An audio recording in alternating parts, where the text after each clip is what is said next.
आज मुख्यतः या बैठकीमध्ये या केसमधले जे प्रमुख याचिकेकर्ते आहेत ते संदीप पाटील साहेब, त्याचबरोबर काही वकील तज्ज्ञ आमच्याबरोबर डोंबिवलीतले प्रतिष्ठित वकील तज्ज्ञ आज इथे या बैठकीसाठी उपस्थित आहेत। शिवसेना ही लढाई रस्त्यावर तर लढतेच आहे, पण ही लढाई आम्हाला कोर्टात देखील लढायची आहे आणि ती कोर्टात लढाई लढण्यासाठी तज्ज्ञ वकील आणि बाकी सगळ्या इतर लोकांची गरज आहे। ते आज सर्व इथे उपस्थित राहिले, मी त्यांचं खूप खूप आभार मानतो।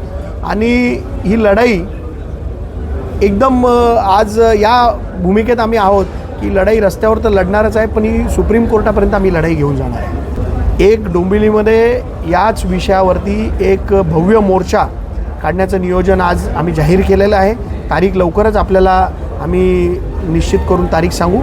त्या दिवशी हा मोर्चा आमच्या सर्व आज जे मित्रपक्ष आज इथे उपस्थित आहेत त्यांच्या माध्यमातून हा मोर्चा असेल। याच्यामध्ये जे लोकांनी, ज्या बिल्डर व जे पेपर तयार करणारे, बोगस पेपर तयार करणारी जी लोकं आहेत, जी टोळी आहे, या टोळीच्या विरोधात कुठलीही कारवाई होताना दिसत नाही।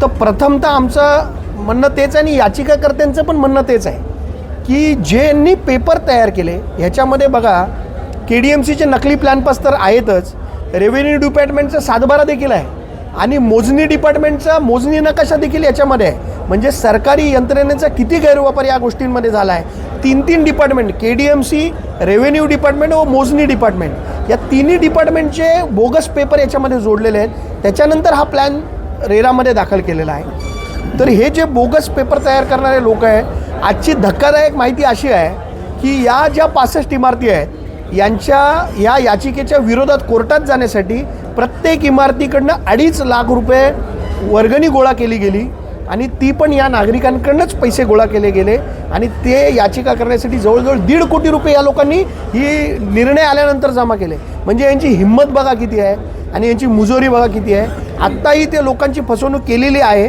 त्याच्याबरोबर अजून लोकांची फसवणूक करतायत। किती मोठी गोष्ट आहे ही। सरकारने आणि पोलीस यंत्रणेने याच्यात लक्ष घालावं आणि या आरोपींना जेलमध्ये टाकावं अशी माझी त्यांना विनंती आहे। तुम्ही आज विनंती केल्यानंतर किती पक्ष या बैठकीत सामील झाले? आज राष्ट्रवादी असेल, राष्ट्रवादी शरद पवार पक्षाचे भाऊ पाटील असतील, आमचे कॉम्रेड काळू कोमस्कर असतील, हे सर्व लोक आज इथे उपस्थित आहेत। आम्ही सर्व पक्षीयांना आवाहन केलं होतं, पण सत्ताधारी पक्षातले कोणी नगरसेवक किंवा कोणी पदाधिकारी इथे उपस्थित राहिले नाही। आम्ही आमच्या आव्हानामध्ये सर्वांना सांगितलं होतं की हा पक्षीय मुद्दा नाही आहे, हा डोंबिवलीचा मुद्दा आहे। सत्ताधारी पक्षाच्या लोकांनी पण यायला पाहिजे, पण इथले डोंबिवलीतले स्थानिक कोणी नेते आलेले नाही आणि त्याची खंत मला वाटते का हा मुद्दा माझा एकट्याचा नाही आहे, हा मुद्दा आपल्या शहराचा आहे। याच्यासाठी लढाई लढण्यासाठी आपण सगळ्यांनी उपस्थित राहायला पाहिजे होतं। आज 24 तारखेला गणेश नाईक साहेबांचा जनता दरबार ठाण्यामध्ये आहे आणि या जनता दरबारमध्ये या सर्व नागरिकांना घेऊन आम्ही जनता दरबारमध्ये जाणार आहोत आणि गणेश नाईक साहेबांकडे आम्ही आमच्या या विषयाची दाद मागणार आहोत। 2,500 FIR आम्ही दाखल करतो आहे।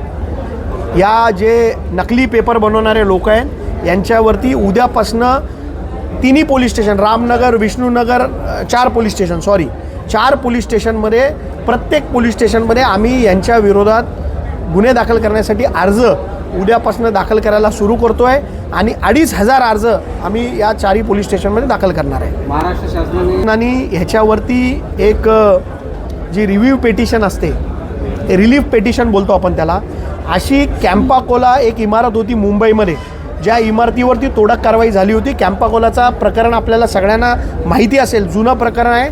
त्याच्यामध्ये 84ची बिल्डिंग होती, ती अनधिकृत घोषित केली आणि त्याच्यानंतर त्याच्यावर कारवाई होती।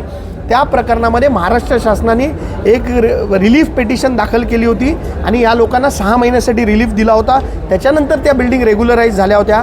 तर कॅम्पाकोलाच्या धर्तीवर महाराष्ट्र शासनाने आणि KDMCने एक रिलीफ पेटिशन हायकोर्टामध्ये दाखल करून या लोकांना दिलासा द्यावा अशी विनंती देखील आम्ही करणार आहोत।